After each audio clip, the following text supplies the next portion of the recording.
Bismillahirrahmanirrahim. Dalam mimpi ini Nabi Muhammad SAW keluar dari rumahnya setelah berwudu untuk sholat asar. Beliau sudah sangat tua dan membutuhkan tongkat untuk berjalan.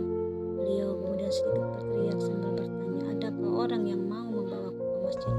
Tetapi tidak ada yang menanggapi dan semua orang sibuk dengan pekerjaan mereka sendiri. Nabi Muhammad SAW sangat sedih dan kecewa, lalu mulai berjalan menuju masjid terdekat. Ketika beliau sampai di masjid, tidak ada yang menunggu beliau dan sholat pun telah selesai. Nabi Muhammad SAW menjadi lebih kecewa dan tertekan karena tidak ada yang menunggunya. Beliau mulai berjalan pulang dan sekali lagi tidak ada yang menawarkan bantuan.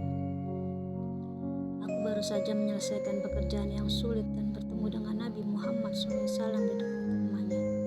Dia berkata, Qasim, kamu datang setelah sholat selesai. Apa gunanya sekarang? Tidak ada yang mendengarkanku atau membawaku ke masjid. Aku berkata, jangan khawatir.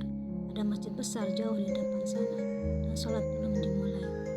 Bagaimana jika aku mengantarkanmu ke sana? Nabi Muhammad SAW berkata dengan nada sedih, Qasim, kamu tidak bisa membawaku ke masjid yang dekat. Lalu bagaimana kamu akan membawaku ke masjid yang lebih jauh dan mengerjakan sholat agar tepat waktu? Kamu juga tidak pun mempunyai kendaraan untuk membawaku. Tidak apa, Qasim, aku akan sholat di rumah saja.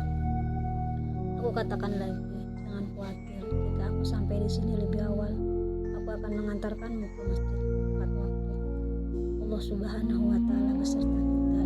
Jadi aku akan membawamu ke masjid dengan pertolongan Allah Subhanahu wa Ta'ala.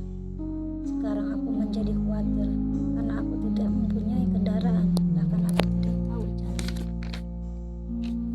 Hanya Allah Subhanahu wa Ta'ala yang bisa membantuku sekarang.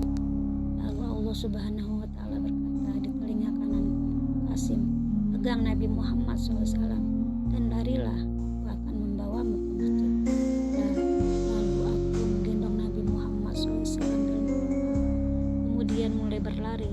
Aku mulai berlari di udara dengan rahmat Allah Subhanahu wa Ta'ala. Nabi Muhammad SAW juga sangat senang saat melihat masjid besar di depan kami. Beliau bahkan membanggakan dengan mengatakan, ini adalah anakku yang telah membawaku ke masjid dengan pertolongan Allah Subhanahu wa Ta'ala. Orang-orang bangun untuk sholat tepat